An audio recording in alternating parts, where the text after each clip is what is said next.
It's just a story that's going to crop up over the next week or so. Wanted to keep people heads up on that. Let's also talk just briefly about immigration. Right now, it looks like Bonaire, well, he came out today, I guess it was, or yesterday, saying we can't pass immigration reform because there's widespread doubt about whether this administration can be trusted to enforce our laws.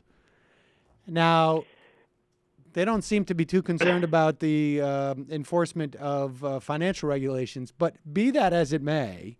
Or, let's say, as you pointed out, laws in New Jersey about, choking up bridges, or laws about campaign finance when it comes to Dinesh D'Souza, or, laws are obviously very important to this group of people. I'm sure Bob McDonnell's sitting around thinking about how important laws are right at this moment.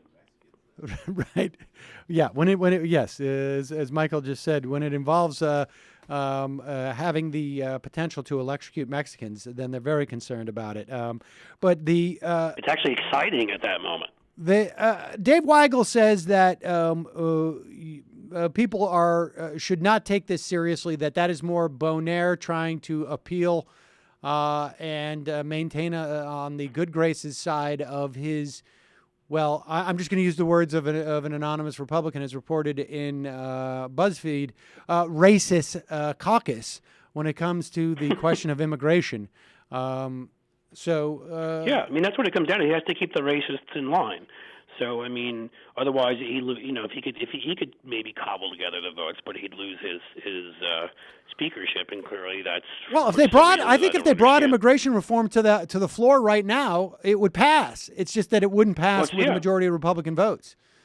And, well, that's exactly what I'm saying. So, and he wants his speaker, and they may throw him out over that. So, that's the problem here. And again, the Senate actually passed a reasonable bill, but the House bill also, even if they did bring the votes, wouldn't look anything like that probably. What they put up as a stupid sort of one they're talking about that has all the punitive measures and would end up making people legalized here but not citizens. So you'd have a group of second-class citizens, second-class non-citizens living here, and I'm sure they wouldn't be taking advantage of that point in any way. Right. It just, again, I think it was Pat Tiberi, who is here who's from Columbus, Ohio, from the state I am in, who was quoted as saying Jesus couldn't bring together 218 votes in the Republican caucus. That's pretty much your answer. I would love for Democrats to be smart enough to use that in campaign commercials, because that about says it all about how effective the Republican caucus is.